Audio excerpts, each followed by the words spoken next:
இனி நாம் கேட்கலாம் உயிர்களின் குரல் நாடகம்.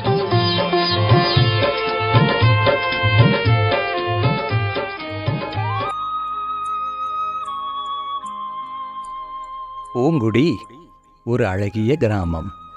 அங்கே நாம் நிற்பது ஒரு கவினொரு பூந்தோட்டம்.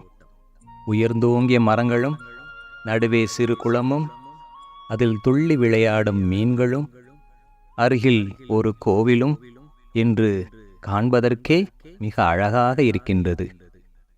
ஆனால் அருகில் இருக்கும் நகரமும் அதன் கான்கிரீட் காடும் கொஞ்சம் கொஞ்சமாக பரவி இப்போது இந்த கிராமத்தையும் ஆக்கிரமிக்க தொடங்கி இருக்கின்றது. நாம் நிற்கும் இந்த இடத்தில் அடுக்குமாடி கட்டடம் கட்ட திட்டம் தீட்டப்பட்டிருக்கின்றது.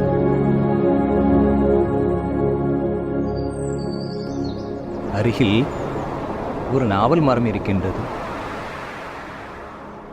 அதன் கீழே பாவம் போல ஒரு ஆடு நின்று கொண்டிருக்கின்றது. மரமும் ஆடும் ஏதோ பேசிக் கொண்டிருக்கின்றார்களே, என்னவென்று கவனிப்போம். என்ன ஆட்டுக்குட்டியே, ரொம்ப நேரமா இங்கேயே இருந்துகிட்டு இருக்கிற, வீட்டுக்கு போகலையா? வீட்டுக்கா? புரட்டாசி மாதம் முடிஞ்சிருச்சுல, அங்கே என்ன கைமா போட பிளான் பண்ணுறாங்க. அதான் வீட்டுக்கு போகாமல் இங்கே சுற்றிக்கிட்டு இருக்கிறேன். எங்கள் பாடு பெரும்பாடாக இருக்கு.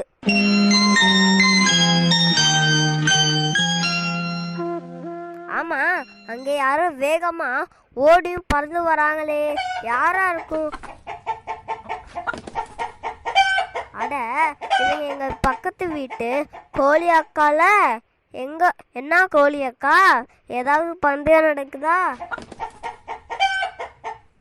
அட, நீ வேற, நாளைக்கு வீட்டுக்கு விருந்தாளி வராங்களாம், அதான் விருந்து வைக்க போறாங்க. ஆகா, உனக்கும் விருந்து சாப்பாடு கிடைக்குமா? கிடைக்கும் கிடைக்கும், விருந்தே நான் தான்றேன். என்னை க்ளோஸ் பண்ண முடிவு பண்ணிட்டாங்க. அதான் தலை தெறிக்க தப்பிச்சு ஓடிட்டு இருக்கேன். என்னையும் கூட சீக்கிரமே வெட்டிட்டு இங்க வீடு கட்ட போறாங்களாம். ஐயோ, அப்படியா? ஆனா இது குளத்தை சேர்ந்த இடமாச்சே. இங்க வீடு கட்டினா மழை காலத்துல வீட்டுக்குள்ள தண்ணி வந்துருமே. உனக்கு தெரியுது, இந்த மனுஷங்களுக்கு தெரியணுமே. ஆனா எங்களை மாதிரி மரத்தையெல்லாம் வெட்டிட்டா மழை பெய்யாது.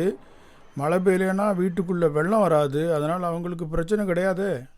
இந்த கஷ்ட காலத்துலயும் உனக்கு காமெடி. வீட்டுக்குள்ளேயும் வெள்ளம் வராது, குடிக்கவும் குழாயில தண்ணி வராது. நம்ம எல்லாம் இங்க கஷ்டத்துல இருக்கோம். ஆனா அந்த மீனம்மா சந்தோஷமா குளத்துல துள்ளி குதிச்சு விளையாண்டுட்டு இருக்கு பாரு. என்னது விளையாடிட்டு இருக்கேனா? அங்கே பாருங்க, மனுஷங்க வலை வீசிட்டு இருக்காங்க. அதிலிருந்து தப்பிச்சு ஓடி வந்துட்டு இருக்கேன். இன்னைக்கு தப்பிச்சிட்டேன், நாளைக்கு என்ன ஆகுமோ?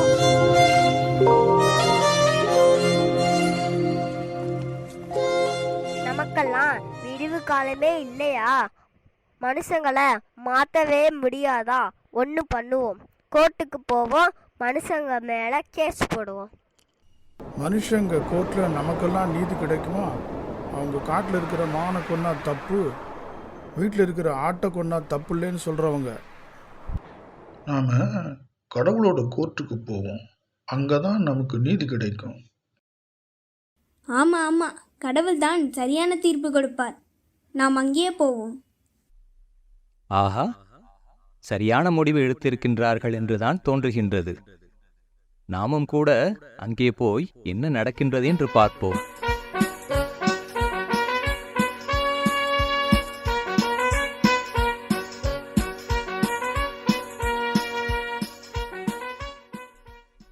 அவர்கள் போய் சேரும் நேரத்தில் நாம் ஒரு மழலையின் ரைம்ஸ் ஒன்று கேட்போமா? சத்தில் இருந்த பாறையே தந்து காக்கும் மாட்டினை கத்த கத்து அறுத்து நாம் கழித்து தின்ன ஆகுமோ? கோவி நம்மை எழுப்பிடும் கோழி நல்ல பறவையாம், ஆவி போக அதனையே அறுத்து தின்ன ஆகுமோ? தாகம் தீர்க்கும் நீர்கள் தங்கி நிற்கும் அழுக்கினை கடிக்கும் மீன்களே பிடித்து தின்ன ஆகுமோ? மரம், ஆடு, கோழி, மீன் அனைவரும் நீதிமன்றத்திற்கு வந்துவிட்டார்கள். இங்கே குற்றவாளி கூண்டில் மனிதன் நிற்கின்றான். உலகமே இந்த வழக்கை உற்று நோக்கிக் கொண்டிருக்கின்றது. இதோ நீதிபதியாக கடவுள் வந்து அமர்கின்றார்.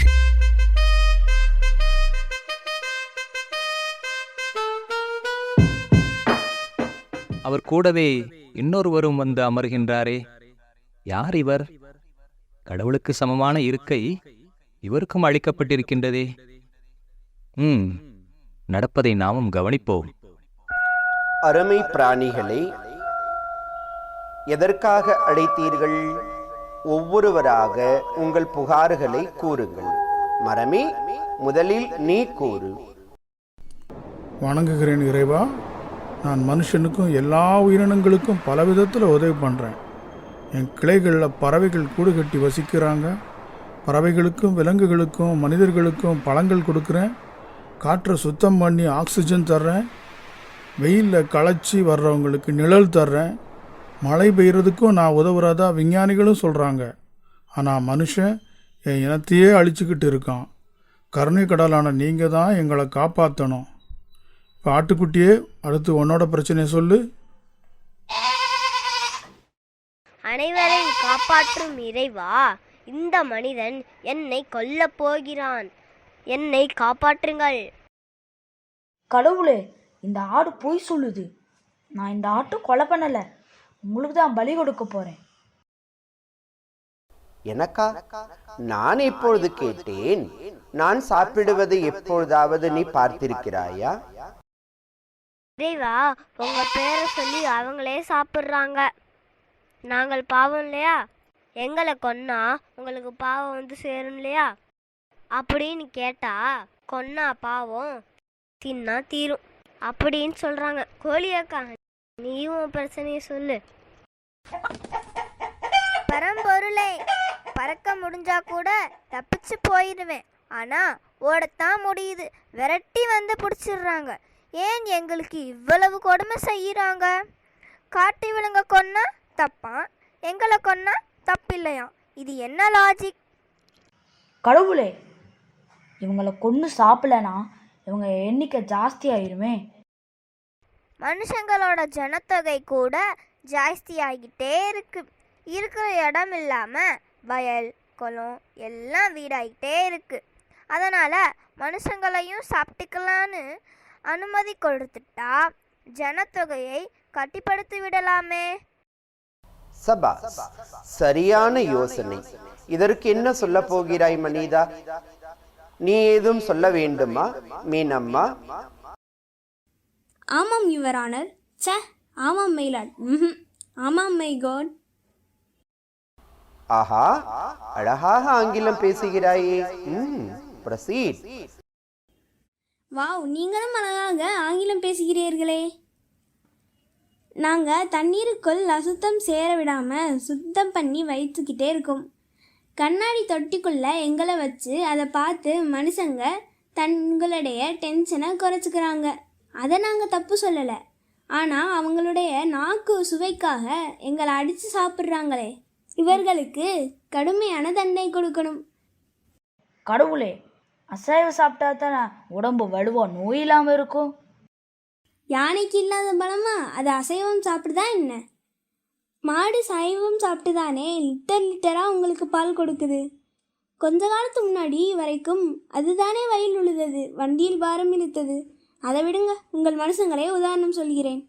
கிரிக்கெட் வீரர் வெங்கடேஷ் பிரசாத், ஸ்ரீநாத், ராகுல் டிராவிட் இவர்கள் எல்லாம் சுத்த சைவம். நம்ம சிக்கத்தவன், அவர் ஆன்மீக மார்க்கத்திற்கு மாறியதிலிருந்து அவரும் சைவமாக மாறிவிட்டார். விராட் கோலி, அவர் கூட சில வருடங்களால் சைவம்தான். ஆனால் அவங்கள் திறமையெல்லாம் குறையவே இல்லை. கடவுளே, நாங்கள் என்ன சொன்னாலும் மனுஷங்க ஏற்றுக்க மாட்டாங்க. நீங்கள் தான் நல்ல தீர்ப்பை கொடுக்கணும். காலம் உங்களுக்கு பதில் கூறுவார். இதோ என் அருகில் அமர்ந்திருக்கிறாரே, இவரை தான் காலம் என்று அழைக்கப்படுகிறது. உலகே ஒரு நாடகம், நாமெல்லாம் நடிகர்கள் என்று கூறுகிறீர்களே, அந்த நாடகம் இவர்தான். இவரை தான் காலன் என்றும் கால தேவன் என்றும் நீதி தேவன் என்றும் கூறுகிறீர்கள். அவர் இந்த பிரச்சனைக்கான பதிலை கூறுவார். எல்லாம் வல்ல இறைவா, நீங்கள் வகுத்து கொடுத்த நீதியின்படியே நான் செயல்படுகிறேன். கர்மத்தின் விளைவுகள் என்று நீங்கள் கற்பித்ததையே நான் இந்த உலகில் செயல்படுத்தி கொண்டிருக்கின்றேன். எதை கொடுக்கிறாயோ அதையே அடைகிறாய் என்று மனிதர்கள் கூறினாலும் அதன் உண்மையான அர்த்தத்தை அவர்கள் அறியவில்லை. சக மனிதனுக்கோ பிற உயிரினங்களுக்கோ தீங்கு செய்தால் தனக்கும் தீமை வந்து சேரும் என்பதை உணர மறுக்கின்றான். விலங்குகளை கொல்லும் இடத்திலிருந்து தான் முழு உலகையும் முடக்கிய கொரோனா உருவானது என்ற போதும் அது உணர்த்திய பாடத்தை ஏற்க மறுக்கின்றான். தவறுகளுக்கான தண்டனை இவ்வுலகின் நீதிமன்றங்களில் கிடைக்காமல் போனாலும் இவ்வுலகம் ஏதாவது ஒரு வழியில் அவசியம் தண்டனை கொடுக்கிறது. உடல் நோய், மனநோய், குடும்ப பிரச்சனை, பொருளாதார பிரச்சனை, இவை அனைத்தும் செய்த பாவங்களுக்கான தண்டனை தான். பாவங்களுக்கான தண்டனை கொடுப்பது மட்டும் எனது வேலையல்ல. மனிதர்கள் செய்த ஒவ்வொரு புண்ணியத்திற்கான பலனையும் அவர்களுக்கு கிடைக்க செய்கிறேன். இனி என்ன செய்ய வேண்டும் என அவர்களே முடிவு செய்து கொள்ளட்டும். கேட்டாயா மனிதனே? இந்த உலகை நரகமாக்குவது சொர்க்கமாக்குவதும் உன் கையில் தான் இருக்கின்றது. நீ மாறினால் இந்த உலகமும் மாறிவிடும். உனக்குள் பதிந்திருக்கும் பழைய கெட்ட குணங்கள், பாவங்கள் செய்ய தூண்டலாம். அதை உறுதியான மனதோடு அதை வெற்றி கொள்ள வேண்டும். என்னை இறைவா என்று தூர வைத்து விடாமல் தந்தையே என்று உன் கூட வைத்துக்கொள். நான் இருக்கும் இடத்தில் பாவ கருமங்கள் ஏற்பட முடியாது. என்மேல் அன்பு வைப்பதோடு சக மனிதர்கள் மற்றும் உயிரினங்கள் மீதும் அன்பு வை. அதனால் இந்த உலகமே சொர்க்கமாகும். ஞானக்கடலான இறைவா, காலத்தின் மூலம் எனக்கு அறிவு கொடுத்துட்டீங்க. இனி நான் எந்த உயிருக்கும் தீங்கே செய்ய மாட்டேன். எனக்கு நல்வழி காட்டியதற்கு நன்றி தந்தையே, நன்றி நன்றி. நன்றி தந்தையே, நன்றி நன்றி. நன்றி தந்தையே, நன்றி நன்றி. நன்றி தந்தையே, நன்றி நன்றி. நன்றி தந்தையே, நன்றி நன்றி. நன்றி தந்தையே, நன்றி நன்றி. இவ்வாறாக இந்த உயிரினங்களுக்கு நீதி கிடைத்தது. நமக்கும் இறைவனுடைய ஞானம் கிடைத்தது. இனி நாம் அனைவரும் அன்பாக மகிழ்ச்சியாக இவ்வுலகில் வாழ்வோம். நன்றி.